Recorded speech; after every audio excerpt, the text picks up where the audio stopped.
राज्यामधल्या अनेक एस.टी.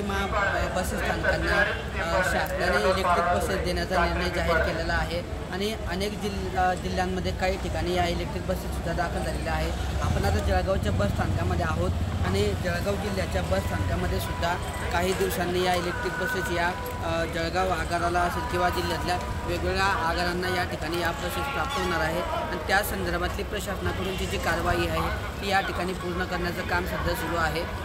जळगाव जिल्ह्यातल्या काही बस स्थानकांमध्ये जवळपास चार्जिंग रूम असेल जी इलेक्ट्रिक बसेससाठीची जी प्रक्रिया असते त्या चार्जिंग रूमचं कामसुद्धा या ठिकाणी अंतिम टप्प्यात आहे आणि या संदर्भातली नेमकी आतापर्यंत जी काय प्रक्रिया पार पडली आहे, नेमके किती बसेस या जळगाव जिल्ह्याला इलेक्ट्रिक बसेस प्राप्त होणार आहेत या संदर्भातली माहिती आपण जळगाव जिल्ह्याच्या एस.टी. महामंडळाचे विभाग नियंत्रक भगवान जोगनेश्वर यांच्याकडून घेणार आहोत। काय सांगणार सर, जळगाव जिल्ह्याला बसेस मिळणार आहे, नेमकी आपण किती बसेसची मागणी केलेली आहे, आपल्याला किती बसेस आपल्याकडे जळगाव विभागामध्ये जळगाव, चोपडा, मुक्ताईनगर, पाचोरा आणि चाळीसगाव अशा 5 ठिकाणी इलेक्ट्रिक बसेसचा प्रोजेक्ट हा भविष्यामध्ये येणार आहे। त्या अनुषंगाने आपण चार्जिंग रूम आपण बनवून तयार आहेत। आपले मुक्ताईनगर आणि जळगाव हे जर 2 आगार सोडले तर इतर ठिकाणी चार्जिंग रूम बनवून तयार आहेत। चोपड्याला म्हणजे अंतिम टप्प्यामध्ये आहे, परमिशनसाठी आहे कनेक्शनच्या, आणि जळगावचं आपलं BOTवर गेल्यामुळे नवीन याचं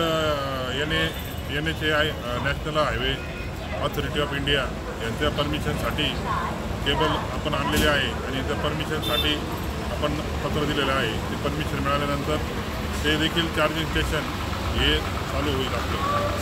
आणि या अनुषंगाने जळगाव विभागामध्ये 171 बसेसची आपण प्राथमिक स्वरूपात मागणी केलेली आहे। सर, जळगाव जिल्ह्यामध्ये आता एकंदरीत विचार केला तर प्रवाशांची संख्याही वाढलेली आहे, त्यामुळे आपल्याकडे ज्या बसेस आहेत त्यांची संख्या किती आहे, त्या व्यतिरिक्त आपण इतर किती बसेसची मागणी केली? आपल्याकडे 721 बसेस सध्या आपल्या विभागामध्ये आहेत आणि आपण नवीन बसेसची जवळजवळ 150 नवीन बसेस BS6च्या आणि इलेक्ट्रिक 171 बसेस अशी एकूण आपण मागणी मध्यवर्ती कार्यालयाकडे केली आहे। सर, या इलेक्ट्रिक बसेस ज्या आहेत त्या आपल्याकडे कधी दाखल त्या संदर्भामध्ये आदेश आले आहेत का, आणि त्या बसेसच्या तिकिटाची किंवा त्याची घटना किती? साधारणतः मार्च एंडपर्यंत आपण चार्जिंग स्टेशन चार्जिंग रूम ज्या आहेत ह्या आपल्याला तयार करून ठेवायच्या सूचना मध्यवर्ती कार्यालयाकडून आहे। त्यानंतर टप्प्याटप्प्याने या विभागाला बसेस येतील, इलेक्ट्रिक बसेस।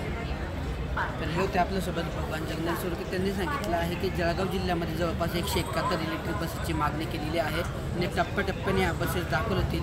त्या संदर्भातल्या शासनाच्या आदेशानुसार नियुक्त केलेल्या जळगाव जिल्ह्यातल्या 6 बस स्थानकांमध्ये चार्जिंग स्टेशनचं काम हे अंतिम टप्प्यामध्ये आहे आणि शासनाच्या आदेशानुसार पुढील प्रक्रिया पार पडणार आहे। मार्च अखेरपर्यंत चार्जिंग स्टेशनचं काम पूर्ण झाल्यानंतर टप्प्याटप्प्याने या ठिकाणी इलेक्ट्रिक बसेस दाखल होणार आहे। त्यामुळे जळगाव जिल्ह्यातल्या प्रवाशांना सुद्धा इलेक्ट्रिक बसेस म्हणजे एशियाड बसप्रमाणेच AC गाड्यांमधल्या प्रवासाचा सुखद अनुभव हा घेता येणार आहे आणि त्या संदर्भातली प्रशासनाची कारवाई ही अंतिम टप्प्यात असल्याचं आपल्याला पाहायला मिळतं आहे आणि त्यामुळे आपल्या लालपरीतून प्रवास करणाऱ्या प्रवाशांसाठी ही खूप मोठी आनंदाची बातमी आहे आणि लवकरात लवकर ह्या बसेस कशा दाखल होतील यासाठी शासनाचे सुद्धा प्रयत्न सुरू आहेत आणि प्रशासनसुद्धा त्या ठिकाणी तयारीला लागल्याचं आपल्याला पाहायला मिळतं आहे। कॅमेरा पर्सन चेतन शिंदेचा किशोर पाटील, TV9 मराठी, जळगाव।